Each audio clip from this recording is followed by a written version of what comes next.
Welcome, everyone. Welcome to DroidCon. Thank you for having me. He is right. It's not even a fact that I don't like techno. I very much dislike techno. So, yeah.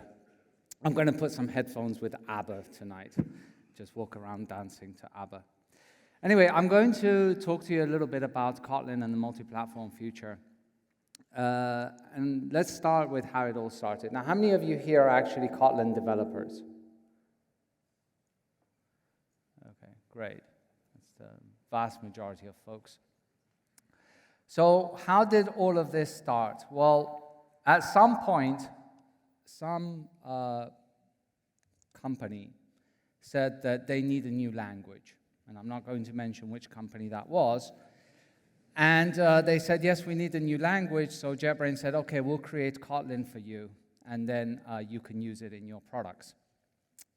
This is what, at least this is what Reddit said to me sometime. Or nowadays, it's or the blackout of Reddit, or as they call it. But this is, you laugh now, but this is reality. Like every other thread that you go to, it's like, yeah, Kotlin was created by Google and because lawyers and because this, and it's got nothing to do with that. Kotlin was created by Android. Kotlin was created by JetBrains. And let me tell you how that all started. By the way, JetBrains, yes, JetBrains, not Kotlin. Yeah, we'll talk about that later on, Greg. So how did it all start? Well, we wanted a language to develop our own tools, right? Back in 2010, 2011, we were thinking about this, and back then there was only like Java 6. Java 6 had, well, okay, let's just say that Java 6 didn't have some things that we wanted. And like 60% of the products that we were making were still on the JVM and still are. And we looked at the different options, and we said, no, you know what? We can't really do the whole Scala thing. We're making tools for it. It's really hard to make tools for Scala, and it's quite slow in the tooling aspect as well. And we don't like this. And OK, let's try and do this thing about creating a new language. And we said, OK, well, so we'll create this new language, and we'll sell tools for it. Yes? So we didn't think that we can't sell Android Studio, but never mind. But we said, we'll create a new language, and we'll create tools for it. And so we presented Kotlin to the world. It was at the JVM Summit. We wrote a blog post. You know, everyone really, really inside JetBrains, really, really excited about this new language. And the reception that we got was kind of, so what's wrong with Scala? Or Groovy can be static too. That was one of my favorite ones. Good luck competing with Java. And JetBrains should do IDEs, not languages. This was one. It's like someone said to me, you should stick to IDEs. I'm like, what's an IDE? A tool. What's a language? A tool. OK, never mind. And my favorite one is, why don't you just fix IntelliJ IDEA instead? It's like, you know, we're developers, and we talk about the mythical man month, and we talk about how adding 20 people to a project won't make it go faster. But as users, we're very fast in saying, look, oh, there's a performance issue there. Why are you doing this other thing? Why don't you just fix that performance issue there? As if, you know, you can't work on two things at the same time. 12 years later, here we are.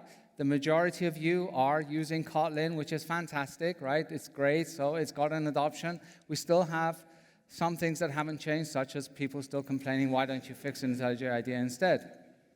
And so that's how Kotlin was born. It wasn't born through anyone's legal department, and it wasn't born for Android.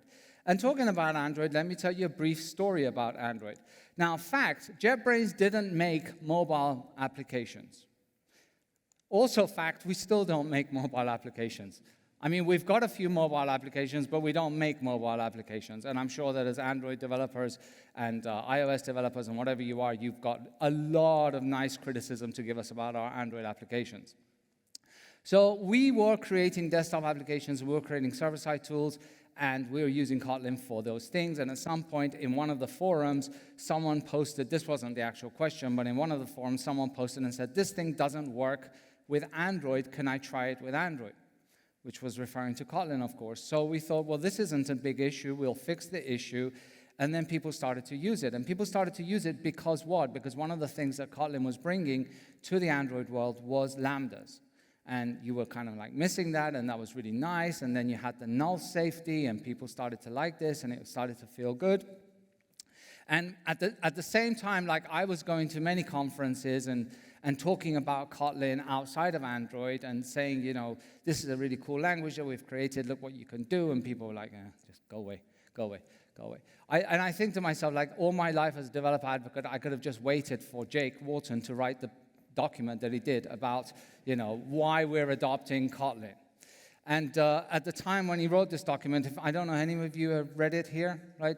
He linked to it, and you would go to the document, and there was like, you know, you get the Google warning. Too many people are looking at this document. Maybe it should become a blog post or something. And so this became like this famous document that Jake Wharton had written that said, you know, this is why we're adopting Kotlin, and he was trying to sell it to Square. And from there, we started to also see a massive increase also in adoption around Kotlin on Android. And then, of course, that led to Google I/O, where we announced Kotlin as a Google announced Kotlin as a first-class language, and they would support it, and then in 2019, they declared it Kotlin first. To give you some stats, we announced Kotlin Conf in 2017 before any of this happened. Like, people think that this was planned for a long time. It was not. Like, this was 1-2 months of crunch, seriously, and it was the most stressful time. But anyway, we had planned Kotlin Conf before that, and we're like, okay, we're going to make a Kotlin conference, and we're going to get like 1,000 people. And so we launched it, and we got, you know, the first day we launched it, and people were like really excited, and 5 people bought a ticket, and like, this is good. The first day, second day, 6, third day, 7 people, and then it just like, okay. And it started to climb, and then we got to about 100 tickets. And this was around, Google I/O was in May. So yeah, by May we had like 100 tickets. The event is taking place in September. I'm panicking, no one's buying these tickets, what's happening? And then Google I/O announced the Kotlin. That next day, like 300 people bought a ticket. And a month or so before the event, we had already sold out the first Kotlin Conf. And if you look at the stats, 75% of developers that came to Kotlin Conf were doing Android development, right? So we had about 25% of people that were doing something else that wasn't Android. Now let me compare it for you with Kotlin Conf 2023, which took place in April this year, and it's inverted. We have around 27% of people doing Android and 73% doing other things that aren't Android, which also includes multi-platform. And that takes us to the multi-platform story. So where did that start? Well, when we first started Kotlin, it was targeting the JVM, but back then there was this language also you may be familiar with called JavaScript. Anyone? Like it? Now I feel at home. And so we thought, okay, so we need to kind of, you know, we like our language, we like the web, there's people inside JetBrains that are doing web applications, we need to try and see if we could do something for Kotlin JavaScript. That was one reasoning. The other reasoning was everyone else was doing it too, right? Like Scala was doing JavaScript, everyone was doing JavaScript, so we said, okay, we're going to do Kotlin JavaScript. And I was in charge of the website at that time, and I thought, okay, I got to come up with something really cool and hipsterish, and this is what I came up with. A stock photo of these 2 little sneakers. You know, that's why I'm not into marketing, right? But this, I thought if I put this picture up, JavaScript, people are going to come and say, oh my God, I want to use this language. It didn't work. But that's how the story of Kotlin multi-platform started. It started with JavaScript. And then, of course, we started to say, well, we can do JavaScript. Let's try and do this native, because we started to eye the idea of if we're doing mobile, and if there's this other world out there which is called iOS, maybe we can try and do something in the iOS field. And that's when we started to investigate a little bit with Kotlin Native. And in 2017 at Kotlin Conf, we announced our ventures into Kotlin multi-platform and Kotlin mobile, targeting Android and targeting iOS. And this was a spinner application that we did to try and have people interact with the app, get a feel for it. We were at a developer conference. Of course, what did people do? They tried to hack the system because they were going to win a prize, and then the server kept crashing. Server wasn't written in Kotlin. It was written, ironically, I think it was written in Node.js. And so, we started to do this, and that's when the whole Kotlin multi-platform started. And people started to look at it. But there was a problem, right? A whole lot of people thought about Kotlin as Android. And every time I would go to a conference or hear people and say, oh, do you know Kotlin? They're like, that's for Android. And you're like, no, it's not for Android. We don't do Android development at JetBrains. We do other things, and we created it, and then you had to do but wasn't it created by that other company? No, it was, anyway. But the problem was that it started to get shoehorned into Kotlin is for Android, and that's not what we wanted. So we started to think to ourselves, like, okay, people are thinking that Kotlin is only for mobile. We need to somehow change this perception. Now, at the same time, there was the Kotlin development team saying, okay, well, we got 10,000 things to work on. What should we kind of like focus on, and how can we divide up the structure internally inside JetBrains to make sure that certain people are focused on one area and other people are focused on another area? Bim, bim, bim, bim, bim. And someone had the bright idea to call this as a thing, and that thing was Kotlin Multiplatform Mobile. So you have a situation where people are thinking that your language is exclusively for mobile. What do you do and go and do? You create a product called Kotlin Multiplatform Mobile. That really helped change the perception, let me tell you that. A mistake. Ironically, if you read the email that you got yesterday sent for DroidCon, it tells you about how I'm going to come and tell you about the future and of the mistakes past, and it mentions KMM. It shouldn't mention KMM because that is the past. Let's just all pretend that Kotlin Multiplatform Mobile never existed. Okay? Let's wipe it from our memory, right? Let's just take that little thing and point it at us and say, no, KMM is a mistake. The idea of a product called KMM was a mistake. And from now on, we shall refer to this beautiful thing as Kotlin Multiplatform, otherwise known as KMP, because that's what we need in our lives, more acronyms. And what is Kotlin Multiplatform? How many of you here have actually played with Kotlin Multiplatform? Okay, so a fair amount of you.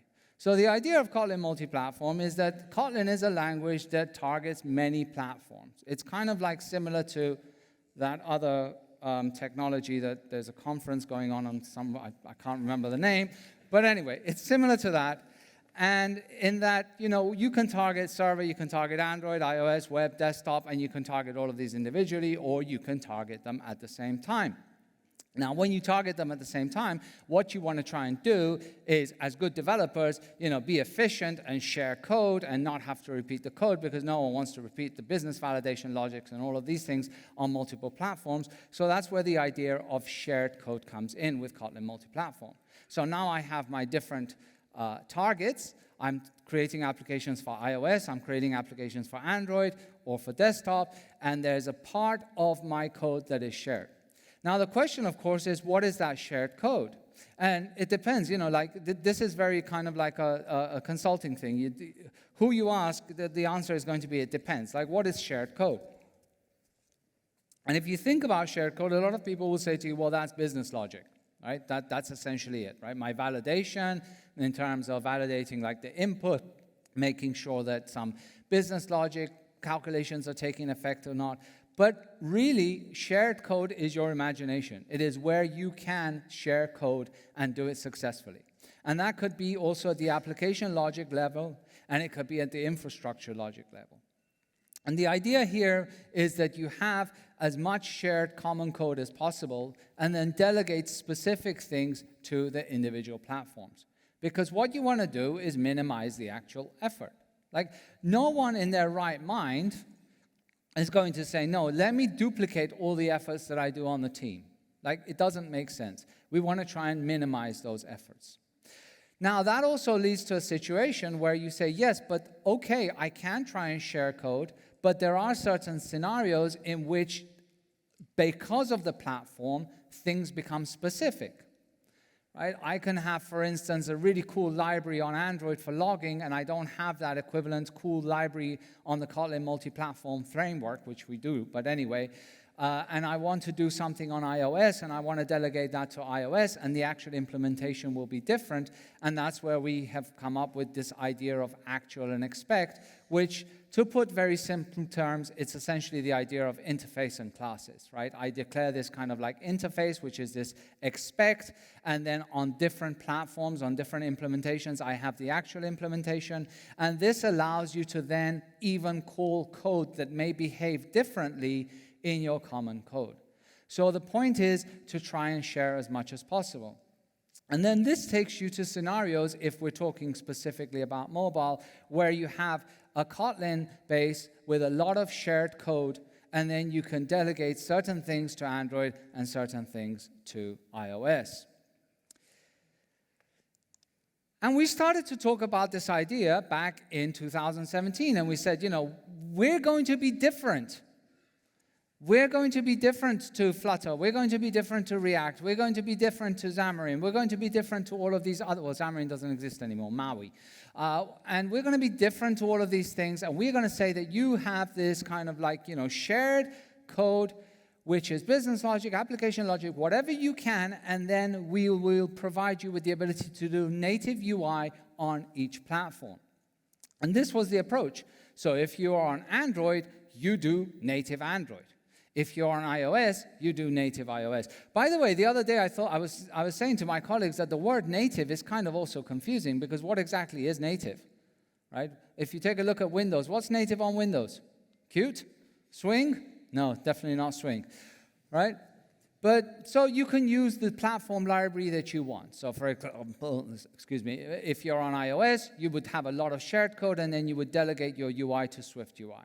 And then people would say, yes, then I get the native experience. Again, what is exactly that native experience? Is it the lookalike of Cupertino's controls? Is it the scrolling? Maybe the scrolling needs to be fixed. What is that idea? But anyway, this was our approach. And we said, share common code, delegate to native on the different platforms when it comes to UI. And this is still our approach. We have not changed that. This isn't a mistake, and we're sticking to our guns here, and we are still going down this path. However, we are developers, and people always want more, right? And at some point, Google created a library called Compose. How many of you use Jetpack Compose? Okay, great. Pretty much everyone. Do you like it? Yes. Beautiful enthusiasm there. Yes, there you go. There you go. I should go up to the Flutter room and ask them a question and see how much enthusiasm they have. Yeah. So they started to create Jetpack Compose, and again, we had a few folks inside JetBrains that are like, oh, this is interesting. I wonder if I could port this to some other platforms, and that gave way to Compose Multiplatform. So we started to create this library, which was bringing all of the Jetpack Compose experience, which is very tightly integrated with Kotlin. It uses not only the DSL aspects of Kotlin, but it uses the plugin architecture of Kotlin to be very, very performant. And we tried to bring this same idea to other platforms. And that's when we started to work on Compose Multiplatform. And back in November 2022, we made a stable release, the first official release of Compose for desktop. Now, you may be wondering, nobody creates desktop applications. Yes, they do. And I still do, and JetBrains still does. So, hey, there's one customer at least. By the way, does anybody create desktop applications? And I'm asking this. There you go. 3 people at an Android developer conference create desktop applications. Good for you. So now you can take your Android app and build it on desktop as well.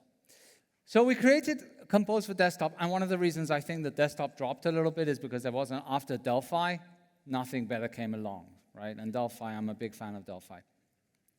So we created Compose for desktop, and then from there we started to work, obviously, on what? The next target, which was Compose for iOS, and we recently announced that at KotlinConf, that the first alpha of iOS is now available.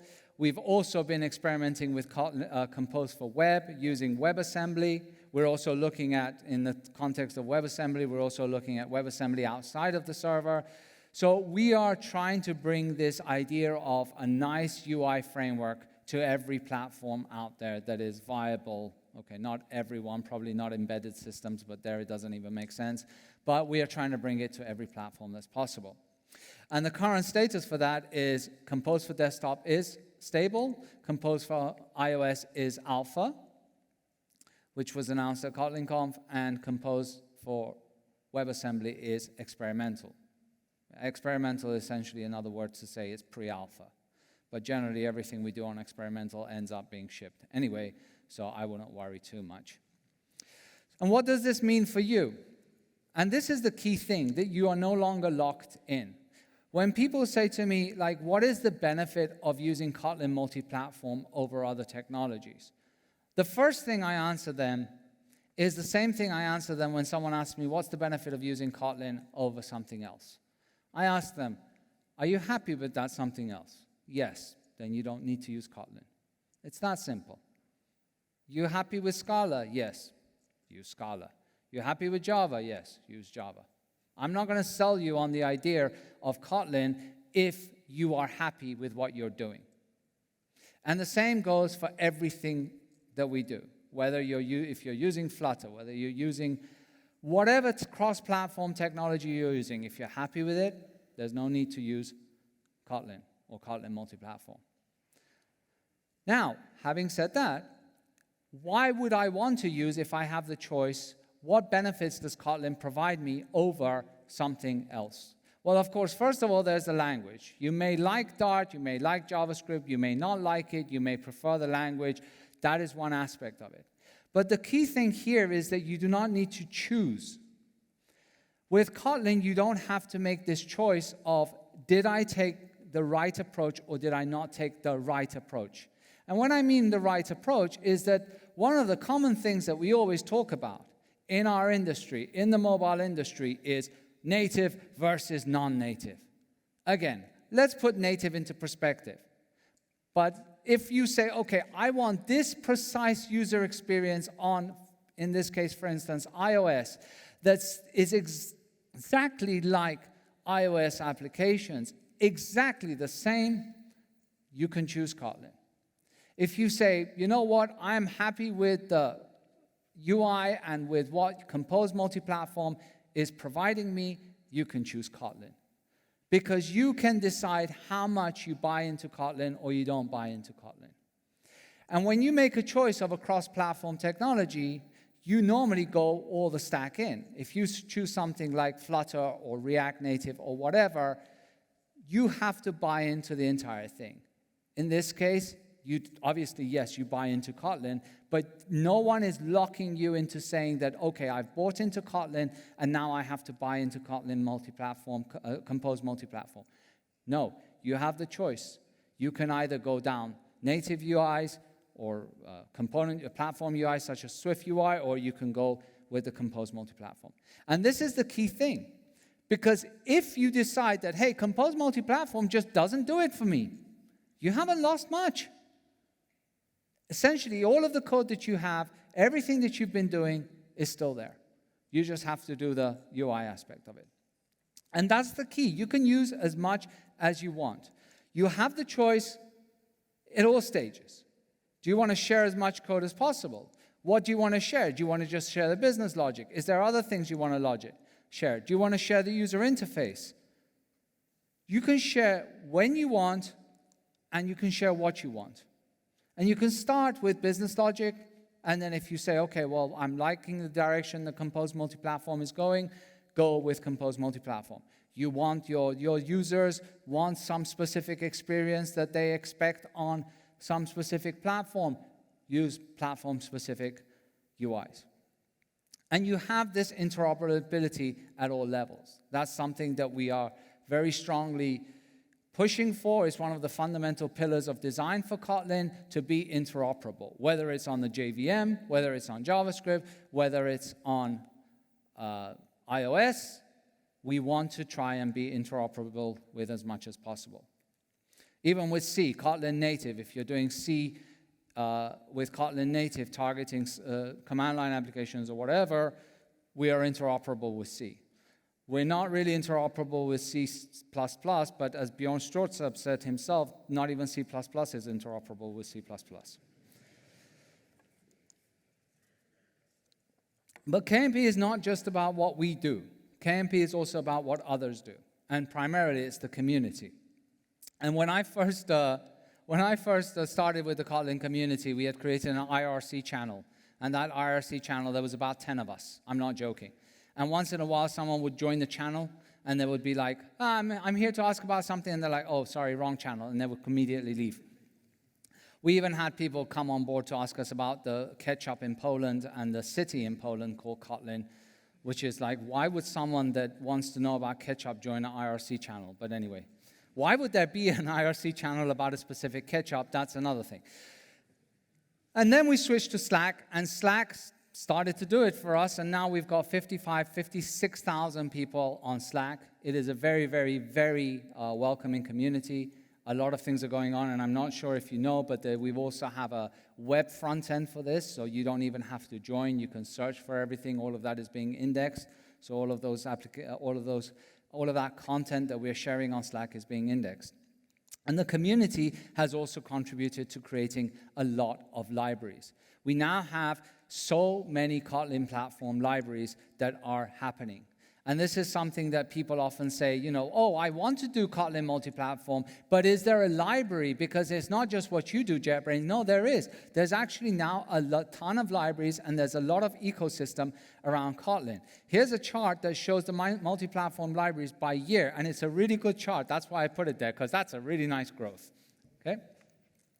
Recently, we also announced at KotlinConf the Kotlin Foundation grants. And the Kotlin Foundation, if you're not familiar with, was essentially a foundation that we created, JetBrains and Google, right before the announcement at Google 2017, primarily to do two things. One of them was to protect the Kotlin trademark, so that neither JetBrains nor Google nor anyone else could do something with that trademark that wasn't a programming language. The second thing was to make sure that any backwards breaking changes that would affect certain parts of the language were kind of approved by a language committee, which is part of the Kotlin Foundation. And that right now there's an independent member, there's a member of JetBrains, and there's a member of Google on that board. And that was it. We recently augmented the charters of the foundation to also support the creation of multi-platform libraries and do more things in education for Kotlin.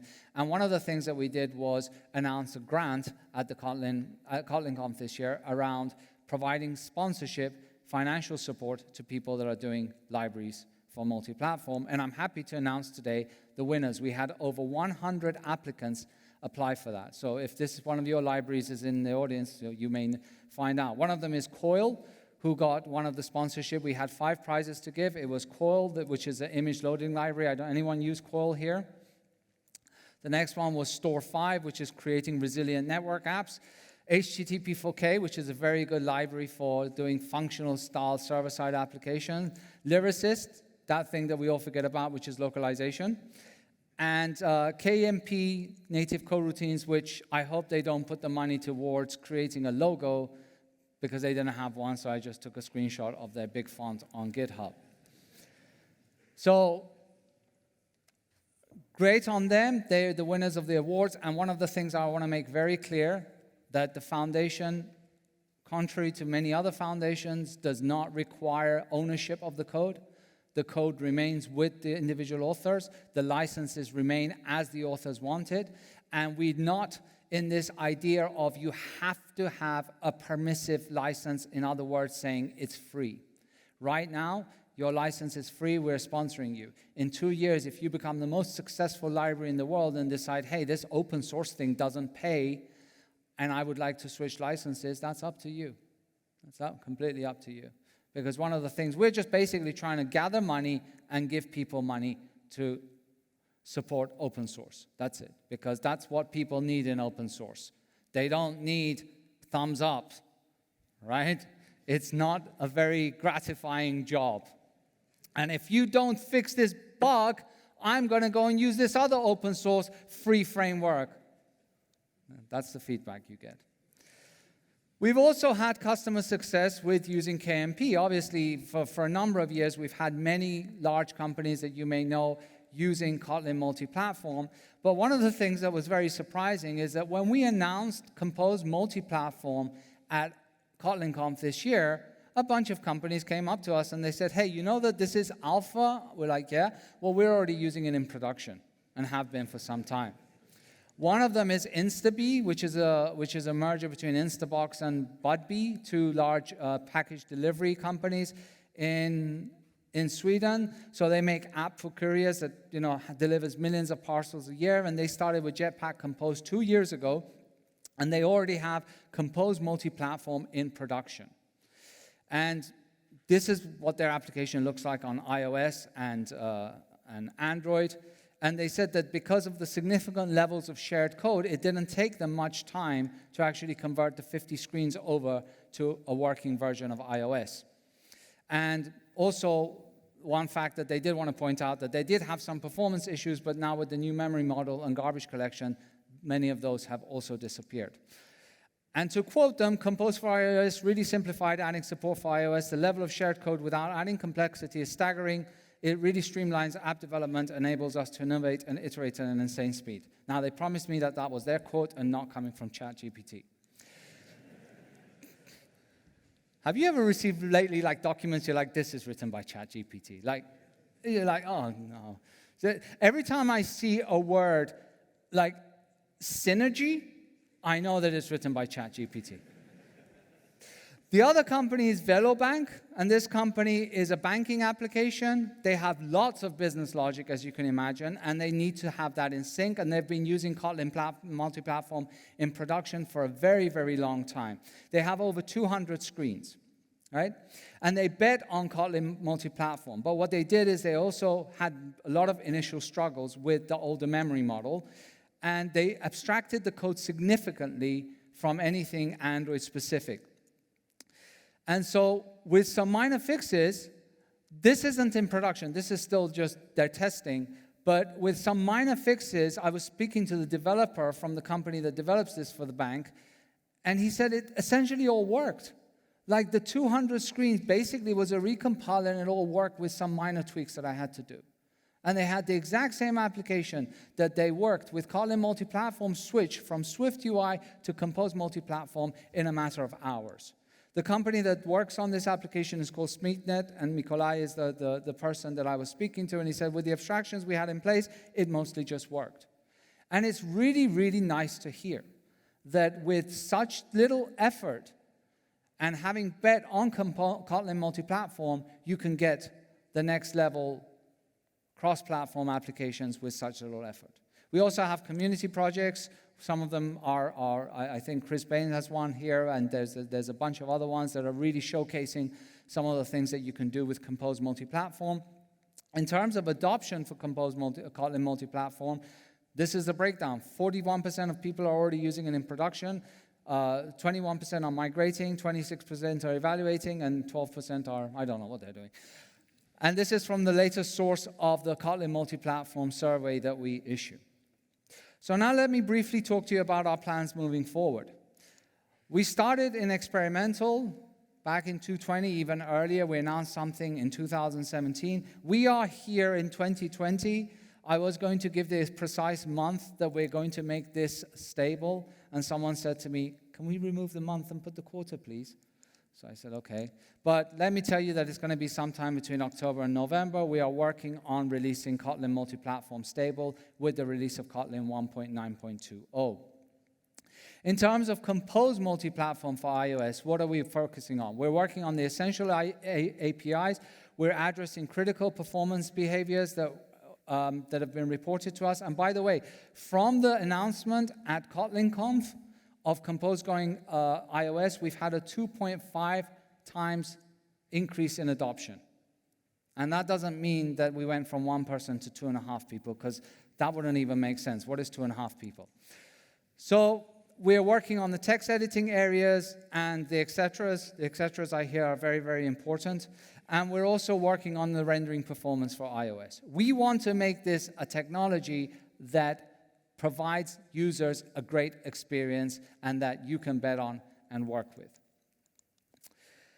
The alpha releases are coming this year, and we're aiming for a beta next year for Compose Multiplatform targeting iOS. Remember, desktop is already in stable. Now, one of the challenges that you have when you're working with multi-platform technologies such as Kotlin is tooling. We know. And people sometimes ask us like, okay, what tool should I use? Should I use IntelliJ or should I use Android Studio or should I use AppCode? Well, definitely don't use AppCode because we sunsetted that. We know. Let's just say that we know and trust us that we are working on some things. That's all I can share for now. But just trust me that we know and we are aware of this. And we are going to provide you with a good experience. Talking about good experiences, yes, there is also Gradle. And one of the things that people often find challenging with setting up multi-platform projects is the whole simplicity of Gradle. We're also aware of this, too. Someone said to me, like, the best way to describe what, like, to do anything in Gradle, you need to know everything in Gradle. And I think that that's a really good way to describe it. But we're working on this. We're working on onboarding. If you stop by our booth later on, it's the JetBrains booth, although it just says Kotlin everywhere. So there's a little logo at the bottom that says JetBrains. Stop by our booth. We're going to talk to you a little bit about some things that we're doing in onboarding. We're also working on Swift Interop. So we're going to be providing you with Swift Interop. With K2 support, which is the faster Kotlin compiler, that is already going to have support for Kotlin multi-platform. But Kotlin is not just about Kotlin multi-platform. And that's another thing to remember. This isn't just about a situation where, okay, if I want to make cross-platform applications, I can use Kotlin. No, Kotlin is a language for many uses on many platforms. You can continue to create single platform applications. You can continue to create Spring using Kotlin or Ktor using Kotlin and just target a single platform. And then that knowledge that you're gaining, you can leverage for any kind of platform that you want to target. Now, experimenting with code and data, this is something that has gone a little bit hidden. We announced this at KotlinConf, and we actually released the first public release yesterday, the public preview. But folks, when they hear the word, they're like, oh, data science. We call it Kotlin Notebooks, and it's not about data science alone. So let me show you a quick little video about what you can do right now. And you can download this today in IntelliJ IDEA Ultimate and play with it.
And again, I want to insist, don't think about Kotlin notebooks for data science. Think about Kotlin notebooks in things that you can explore, examine, evaluate, test.